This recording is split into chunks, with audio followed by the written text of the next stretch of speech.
నమస్తే today news కి స్వాగతం. సొత్తికొడవలి నక్షత్రం గుర్తుపై ఓటు వేసి సిపిఎం పార్టీ భువనగిరి పార్లమెంట్ అభ్యర్థి మహమ్మద్ జహంగీర్ ని అత్యధిక మెజార్టీతో గెలిపించాలని సిపిఎం పార్టీ యాదాద్రి భువనగిరి జిల్లా కార్యవర్గ సభ్యులు దోనూరు నర్సిరెడ్డి అన్నారు. యాదాద్రి భువనగిరి జిల్లా నారాయణపురం మండలం అల్లందేవి చెరువు గ్రామంలో ఏర్పాటు చేసిన మీడియా సమావేశంలో సిపిఎం పార్టీ జిల్లా కార్యదర్శి వర్గ సభ్యులు దోనూరు నర్సిరెడ్డి మాట్లాడుతూ నిత్యం ప్రజల పక్షాన పోరాడుతున్న వ్యక్తి ఎండి జహంగీర్ అన్నారు. ప్రజల కోసం నిజాయితీగా పనిచేసే జనం మనిషి జహంగీర్ కు ఓటు వేయాలని కోరారు. ప్రజల కోసం 35 ఏళ్లుగా పాటుపడుతూ ప్రజల పక్షపాతీయ కృషి చేసిన సిపిఎం అభ్యర్థి ఎండి జహంగీర్ గెలిపించాలని కోరారు. కమ్యూనిస్టుల పోరాటాల ఫలితంగా ప్రజలకు అనేక హక్కులు వచ్చాయన్నారు. ప్రతి ఒక్కరు సుత్తకొడవలి నక్షత్రం గుర్తుపై ఓటు వేసి అత్యధిక మెజార్టీతో గెలిపించాలని ప్రజలకు విజ్ఞప్తిని చేశారు.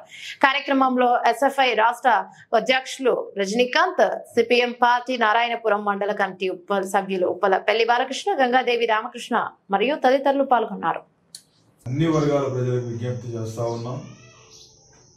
ముఖ్యంగా ఎండి జహంగీర్ గారి రాజకీయ జీవితం మొత్తం ప్రజలతోటి పెనవేసుకున్న జీవితం. ఆయన విద్యార్థి దశలో విద్యార్థి నాయకుడుగాను, ఆ తర్వాత యువజన నాయకుడుగాను, తర్వాత ప్రజాతంత్ర ఉద్యమ నాయకుడుగాను, ఇవాళ భువనగిరి జిల్లా పార్టీ కార్యదర్శిగా పనిచేస్తూ ఉన్నారు.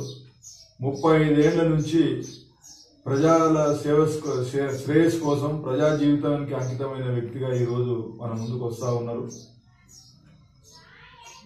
ఎండి జహంగీర్ గారు నిరుపేద కుటుంబం నుండి, ఆయన తల్లి తండ్రులు ఒక హోటల్ నడుపుకున్న కార్మిక కుటుంబం నుంచి వచ్చిన వ్యక్తి.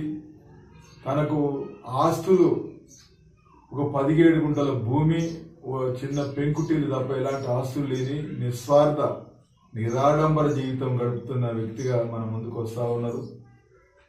ప్రజా ఉద్యమాలతో ఆయనకు అనేక పోరాటాలు చేసిన చరిత్ర, అనేక సార్లు జైలుకు పోయిన చరిత్ర, ఇవన్నీ ఉన్నాయి. ప్రజా జీవితంలో పెనవేసుకపోయిన వ్యక్తిగా ఇవాళ జహంగీర్ గారు ఉన్నారు. అందుకనే జహంగీరు అతని అభ్యర్థి సుత్తికొడవలి నక్షత్రం గుర్తు మీద ఓటు వేసి గెలిపించవలసిందిగా కోరుతా ఉన్నాం. ముఖ్యంగా భారతదేశాన్ని, తెలంగాణను ఇవాళ ప్రజల్ని పీడిస్తున్న మతోన్మాద భూతానికి వ్యతిరేకంగా, మతోన్మాద శక్తులు చేసే ఆగడాలకు వ్యతిరేకంగా సిపిఐఎం పార్టీ ఈ మతోన్మాద శక్తుల్ని వెనకగొట్టాలి. ఈ మతోన్మాద శక్తులు రోజుకింత ప్రజ్వరిల్లుతా ఉన్నాయి. ఇలా ప్రజ్వరిల్లిపోవటం వల్ల భారతదేశంగా ఉండదు. ప్రజల మధ్య అనైక్యత వస్తుంది. ఈ అనైక్యతను విచ్ఛిన్నం చేసే శక్తులకు వ్యతిరేకంగా ఇవాళ సిపిఐఎం పార్టీ నికరంగా పోరాడుతూ ఉన్నది. అవినీతికి వ్యతిరేకంగా, మతోన్మాద శక్తులకు వ్యతిరేకంగా సిపిఐఎం పార్టీ పోరాడుతూ ఉన్నది. అట్లాంటి భావజాలంతో పనిచేస్తున్న సిపిఐఎం పార్టీ భువనగిరి జిల్లాలో ఒక సాధారణ కుటుంబం నుంచి వచ్చిన వ్యక్తిని బరిలో దించినాం. మీ అమూల్యమైన ఓటు సుత్తికొడవలి నక్షత్రం గుర్తు మీద ఓటు వేసి గెలిపించవలసింది కోరుతా ఉన్నాం. ఇవాళ నరేంద్ర మోడీ ఆయన గ్యారంటీ అని చెప్తా ఉన్నాడు. నరేంద్ర మోడీ వాగ్దానాలు చెప్తా ఉన్నాడు. మమ్మల్ని మరొకసారి గెలిపించామని చెప్తా ఉన్నారు. అనేక మాటలు చెప్పారు.